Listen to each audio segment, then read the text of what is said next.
Sir അതെല്ലാം സെറ്റാണ്, ഒരു കുഴപ്പമില്ല. നമുക്കത് വേണ്ട രീതിയിൽ ചെയ്യാം. ഇല്ല ഇല്ല ഇല്ല ഇല്ല, ഇന്ന് തന്നെ ഞാൻ മെയിൽ അയക്കാം. ഗൗതമിന്റെ ശബ്ദമാണല്ലോ. അപ്പൊ ഇത് തന്നെ വീട് കൺഫേം. ഷുവർ സാർ, ഞാൻ നേരിട്ട് വരാം. Okay sir, okay. നീ എന്തിനാ ഇവിടേക്ക് വന്നത്? ആരാ നിനക്ക് വീട് പറഞ്ഞു തന്നത്? എന്താ ഗൗതം ഇത്? അന്വേഷിച്ച് കണ്ടുപിടിച്ച ഒരാൾ വീട്ടിലേക്ക് കയറി വരുമ്പോ ഇങ്ങനെ ഷൗട്ട് ചെയ്യാണോ വേണ്ടത്? വാ ഇരിക്കെന്നൊക്കെ പറഞ്ഞ് സ്വീകരിക്കുകയല്ലേ ചെയ്യേണ്ടത്? ഒരു അത്യാവശ്യ കാര്യമായിട്ട് ഗൗതമിനെ കാണാനും ഞാൻ ഇവിടേക്ക് വന്നത്. നോക്ക്, മര്യാദയ്ക്ക് ഇവിടെ നിന്ന് ഇറങ്ങി പോകണം. എന്താ ഗൗതം ഞാൻ ഈ കാണുന്നേ? ഈശ്വരമംഗലത്തെ കാലിത്തൊഴുത്താവാനുള്ള യോഗ്യത പോലും ഈ വീടിനില്ല.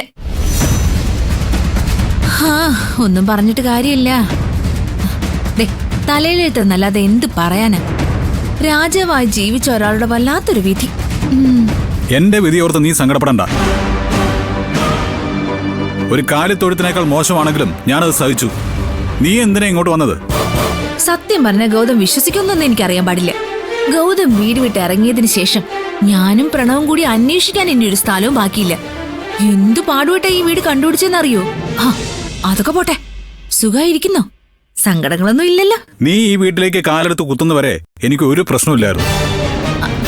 അല്ല, നീതി എവിടെ? ആളെ കാണാനില്ല. അതൊന്നും അറിയേണ്ട ആവശ്യം നിനക്കില്ല. നീതി ഈ സമയത്ത് ഇവിടെ കാണില്ല എന്നറിയാവുന്നത് കൊണ്ട് തന്നെ അല്ലേ മോനെ ഞാൻ വന്നത്. നീ ഇറങ്ങുന്നുണ്ടോ അതോ പിടിച്ച് പുറത്താക്കണോ? പ്ലീസ് ഗൗതം, ഇങ്ങനെ വയലന്റ് ആവല്ലേ. ഗൗതം വിചാരിക്കുന്ന പോലൊന്നും അല്ല കാര്യങ്ങള്. വസുന്ധരാന്റി ചെയ്ത തെറ്റിന് ആ വീട്ടിലുള്ള എല്ലാവരെയും ഉപേക്ഷിച്ച് ഗൗതം ഇറങ്ങിപ്പോയത് ഒട്ടും ശരിയായില്ല. ഞങ്ങൾക്കൊക്കെ എത്രമാത്രം വിഷമായിന്നറിയോ? ഈ അഭിനയം കാഴ്ചവെക്കാനാണോ നീ ഇപ്പൊ ഇങ്ങോട്ട് വന്നത്? എന്റെ വയറ്റി വളരുന്ന കുഞ്ഞുങ്ങളാണ് സത്യം. ഞാൻ പറഞ്ഞത് സത്യമാ. ഗൗതമിനെ തിരിച്ച് വീട്ടിലേക്ക് കൊണ്ടുപോകാൻ തന്നെയാ ഞങ്ങളുടെ എല്ലാവരുടെയും ആഗ്രഹം.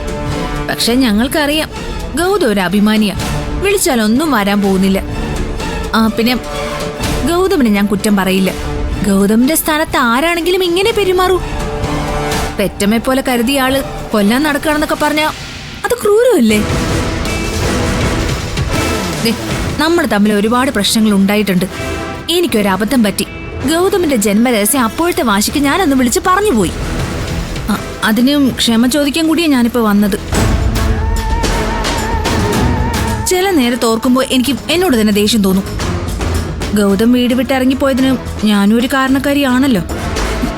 ബുദ്ധിയില്ലാത്തവളാ ഞാൻ, വിഡ്ഢി. സങ്കടപ്പെടരുത്, എനിക്കിപ്പോഴും പ്രതീക്ഷയുണ്ട്. എന്നെങ്കിലും ഒരിക്കലും പഴയ പോലെ നമ്മൾ ഒന്നായി ഒരേ വീട്ടിൽ ജീവിക്കും, ഉറപ്പാ. നിനക്ക് എന്തെങ്കിലും പറയാണ്ടി പറഞ്ഞിട്ട് ഇറങ്ങി പോകാൻ നോക്ക്. എനിക്ക് വേറെ പണിയുണ്ട്. ജീവിക്കാൻ സമ്മതിക്കാതെ പുറകെ വന്നോളൂ. എന്നോട് ദേഷ്യപ്പെടുന്നതിൽ എനിക്കൊരു വിരോധവും ഇല്ല. കാരണം ഞാനത് അർഹിക്കുന്നത്. പക്ഷെ ഗൗതം ഒരു കാര്യം മനസ്സിലാക്കണം. ഞാൻ വീട് കണ്ടുപിടിച്ച് ഉപദ്രവിക്കാനായിട്ട് തനിച്ചിങ്ങോട്ട് വന്നതൊന്നും അല്ല. പ്രണവ് തന്നെ എന്നെ ഇങ്ങോട്ട് പറഞ്ഞു വിട്ടത്. പ്രണവോ? എന്തിന്? അവനെന്തിനു നിന്നെ ഇങ്ങോട്ട് പറഞ്ഞു വിടണം? അത് പിന്നെ ഒന്നും വേണ്ടെന്ന് തീരുമാനിച്ച് എല്ലാം ഉപേക്ഷിച്ച് പെട്ടെന്ന് ഗൗതം അവിടെ നിന്ന് ഇങ്ങോട്ട് ഇറങ്ങി പോകുന്നില്ലേ. പക്ഷെ ഇപ്പോഴും ബിസിനസ് എല്ലാം ഗൗതമിന്റെ പേരില. അതുകൊണ്ട് തന്നെ സൈനിങ് അതോറിറ്റി എന്ന് പറയുന്നത് ഗൗതമാണല്ലോ.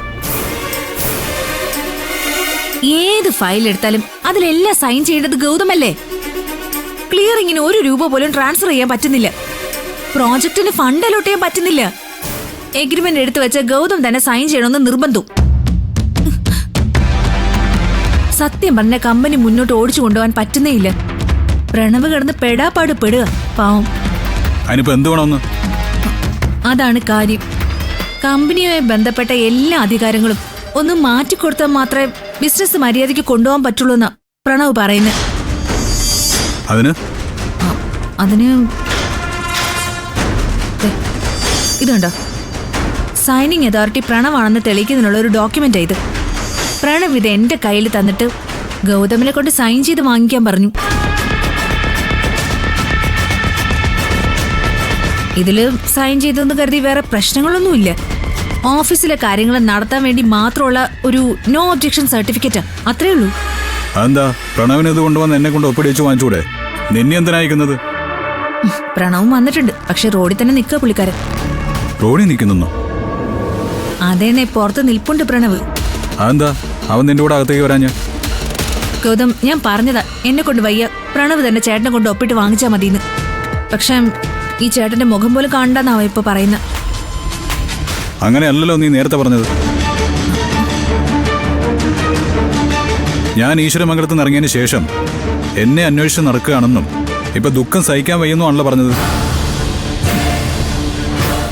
എന്നിട്ടാണോ ഇപ്പൊ എന്റെ മുഖം പോലും കാണണ്ടെന്ന് അവൻ പറഞ്ഞത്? സത്യം പറയല്ലോ ഗൗതം, ഞാനുള്ളത് മുഖത്ത് നോക്കി പറയും, ബാക്കിയുള്ളവര് നന്നായിട്ട് അഭിനയിക്കും. ഓഫീസിൽ അധികാരത്തിന്റെ കാര്യം വന്നപ്പോ ചേട്ടൻ എന്ന സെന്റിമെന്റ്സ് ഒക്കെ അങ്ങ് കളഞ്ഞു. ഒറ്റയടിക്ക് പ്ലേറ്റ് മാറ്റി. ഈ മുഖം പോലും കാണണ്ട എന്നങ്ങ് പ്രഖ്യാപിച്ചു.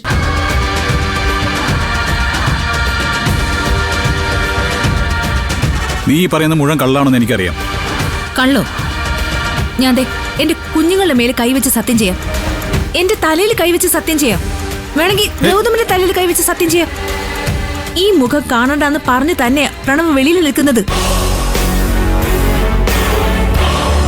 അല്ലെങ്കിൽ ഞാനെന്തിനാ സത്യം ചെയ്യുന്നത്? വാ, എന്റെ കൂടെ വാ പുറത്തേക്ക്, ഞാൻ കാണിച്ചു തരാം. വാ ഗൗതം, വാ. അനിയൻ അവിടെ നിൽക്കുന്നത് കണ്ട് ബോധ്യപ്പെടും.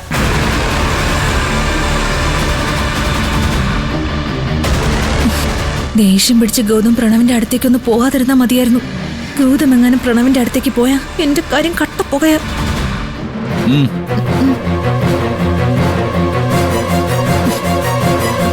നോക്ക്,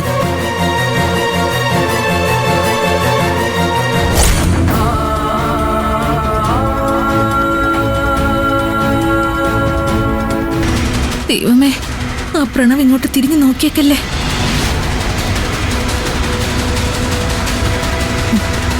അധിക നേരം ഇവനെ ഇങ്ങനെ നിർത്തുന്നത് അപകട.